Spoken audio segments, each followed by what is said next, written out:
Hi, welcome to the Written by Rich Hosek podcast. I love a good time travel story. To be honest, I love a bad time travel story. There's something about the notion of being able to move through time, especially when the traveler makes inadvertent changes to their own past with hilarious results, that I just can't get enough of. Scientists will tell us that this is of course impossible, but that doesn't stop it from being a standard story device for every science fiction TV series ever. Look how popular Doctor Who is.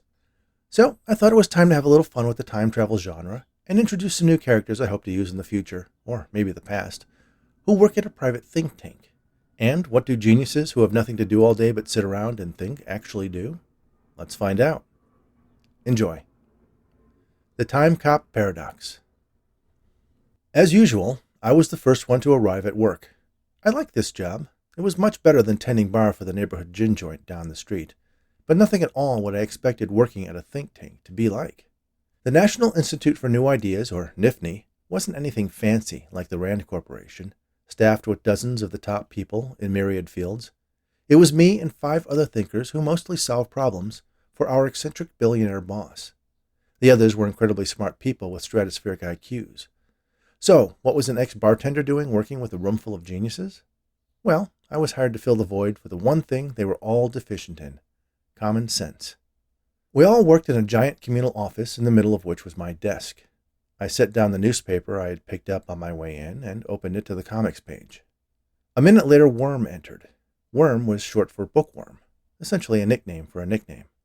He was a one-time Jeopardy champion from the days before they let the winners keep going past 5 wins.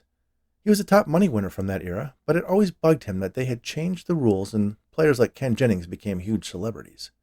He spent a good portion of his day petitioning the game show to reinstate the restriction and revoke Jennings' illegitimate wins.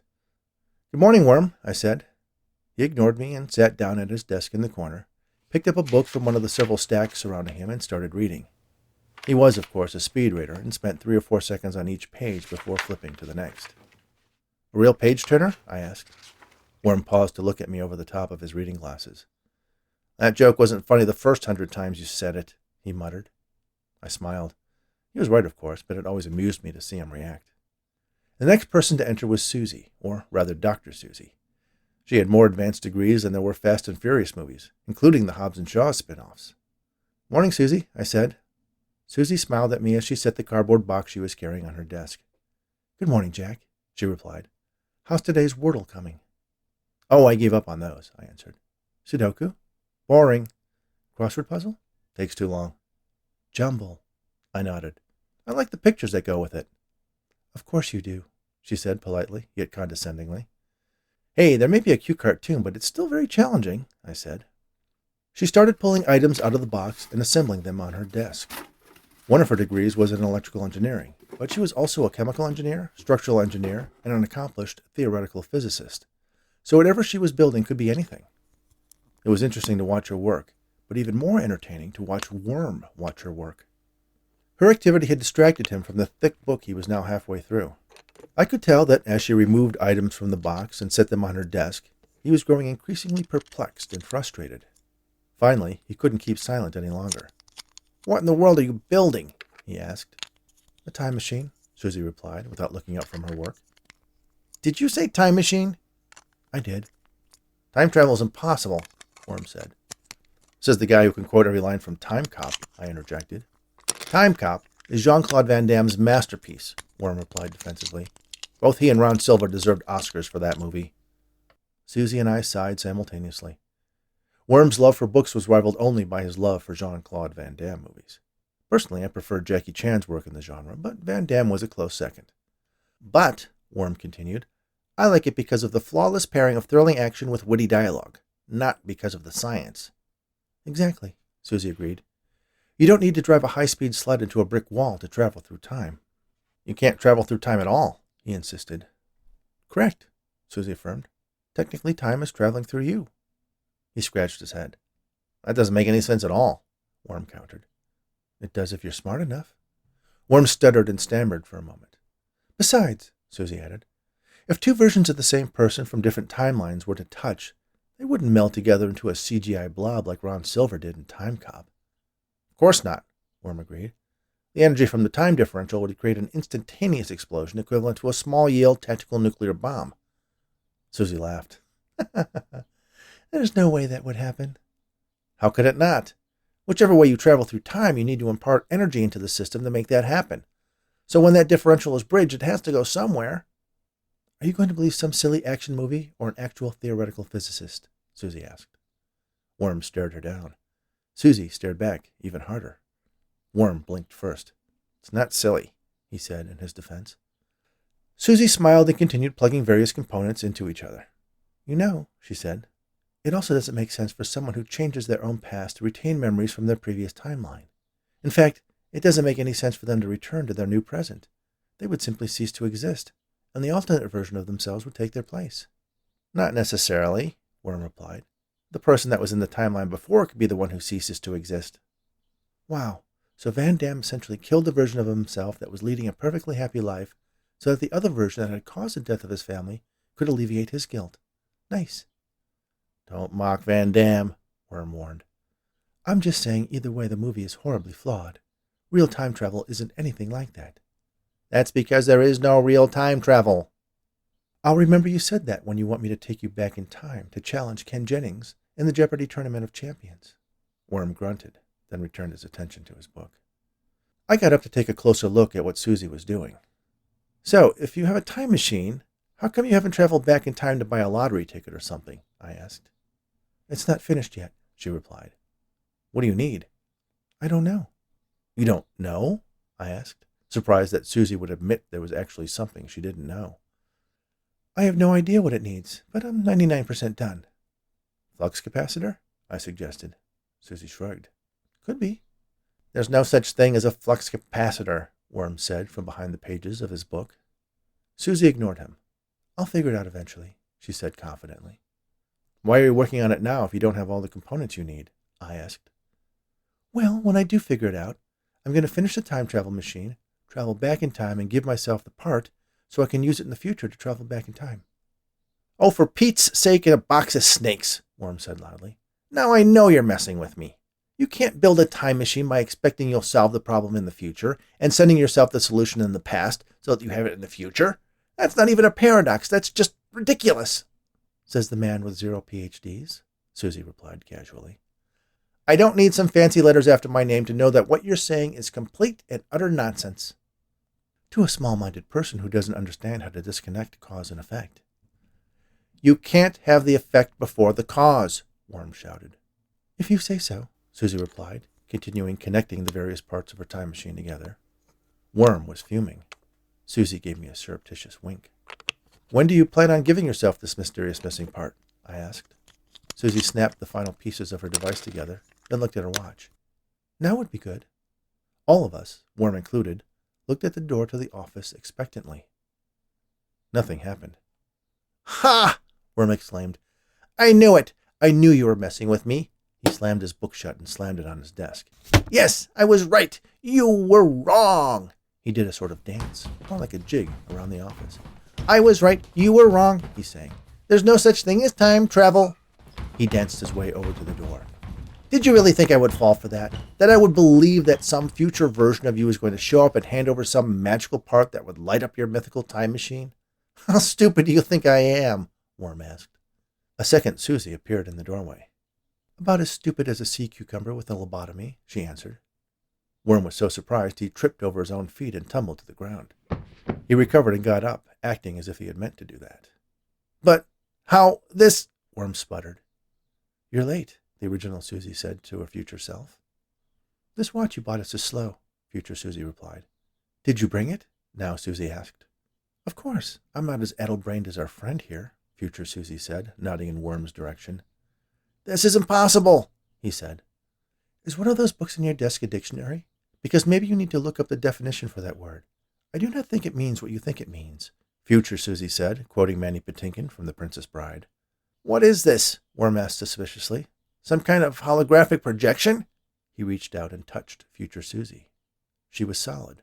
He touched her arm, her shoulder, her hair. Careful, now Susie warned. That's the most physical contact he's had with a woman in years. He might think you two are engaged if you let him keep doing that. Worm looked back at now Susie and rolled his eyes. For your information, I had a date last week. Really? What day? What was her name? Remember, I have a time machine now. I can go back and check, she said. Worm swallowed. I'm not going to tell you. That's private information, he insisted. Was her name Bet? Future Susie asked. Bet you spent the night alone watching a Jean-Claude Van Damme marathon, now Susie added. Both Susies laughed, that same exact 5-note chuckle that ended in a smirk. Future Susie pulled out a small circuit board with a mysterious glowing crystal set in its center from her pocket. One time crystal, ready to use, she said to now Susie. She started walking toward her younger self. Wait! Stop! Worm yelled. Don't touch her! We all looked over at Worm. His eyes were filled with panic. The time differential! Don't let her touch you! Don't be ridiculous, Worm, now Susie said. This is not Time Cop. I'm not going to explode or meld with myself if we touch. That's just a cinematic fantasy. Are you willing to take that chance? He asked.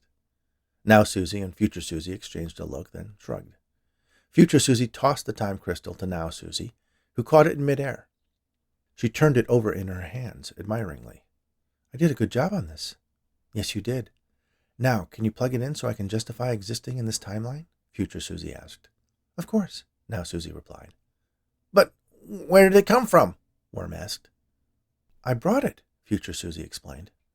You're giving her a device that already existed in the future so she can use it now, but when was it actually built?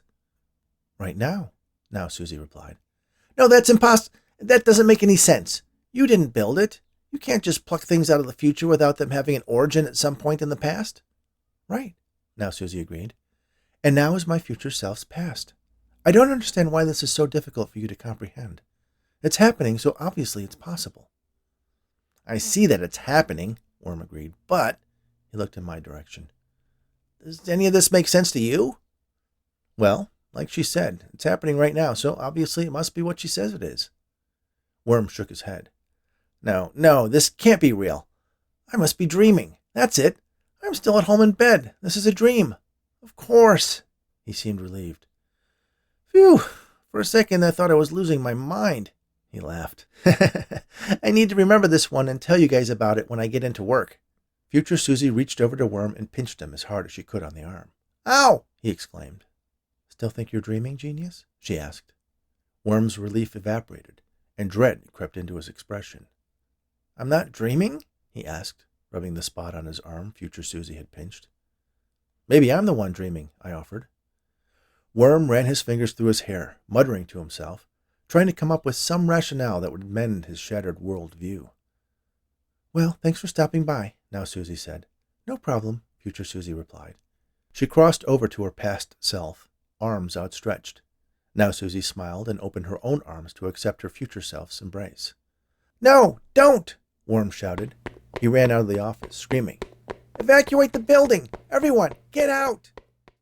His voice faded as he got further and further away. The two Susies hugged. Nothing happened. They didn't meld together into an unstable blob. They didn't explode.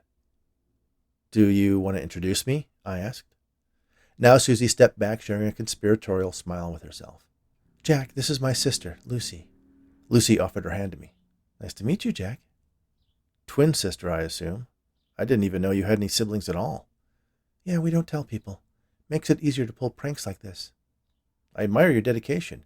You're like Christian Bale in that movie, The Prestige. Yeah, we told Christopher Nolan he could use the idea as long as he never gave us credit. You know Christopher Nolan? I asked. Not as far as you know, Lucy answered. She turned to Susie. By the way, you're still on for going to that charity thing with my husband this Saturday, aren't you? I'll be there. Totally worth it to see Worm running out of the building thinking he was going to die in a time explosion. No sex with him this time, Lucy warned. I won't make that mistake again, Susie promised. Later. Lucy looked me over. This one is cuter than you let on, she said to her sister. 120, Susie replied. Lucy nodded knowingly. Still, she added, looking me over lasciviously. She strutted out of the office. I turned to Susie. 120? I asked. Your IQ. We don't sleep with anyone under 150. Sorry. I shrugged. Good to know. Susie swept up all the pieces of her time machine into the box she had brought them in and sat in front of her computer and started scanning emails while browsing the web. I returned my attention to the jumble puzzle on the comics page. I chuckled to myself as I read the clue. A martial arts vehicle blocking a river is called a... I filled the letters in the space provided. Van Dam. Thank you for listening to the Time Cop Paradox on the Written by Rich Hosek podcast. I hope you've enjoyed this story. I had fun writing it. If you haven't done so already, please subscribe on your favorite podcast app or download my stories on Audible. Give me a like or 5 stars and a quick review, and most importantly, share my weekly audio tales with your friends or anyone who enjoys audiobooks. Speaking of audiobooks, if you're a fan of the paranormal, I'm currently presenting the audio version of my novel Near Death, A Rainy Day Investigation, that I co-wrote with my television writing partner, Arnold Rudnick, and our collaborator, parapsychologist Lloyd Auerbach, on this very podcast. New chapters are posted weekly, so don't forget to check them out as well. And if you're looking for other original story podcasts, check out As Read by Me at, not surprisingly, asreadbyme.com. They have an eclectic mix of fiction, poetry, and essays that are sure to keep you entertained, all read by the authors. You can find out more about me at richhosek.com, follow me on Twitter at richhosek, on Facebook at Written by Rich Hosek, and don't forget to check out my books on Amazon and follow me there to make sure you get notified of my new releases. Thanks again, and all the very best.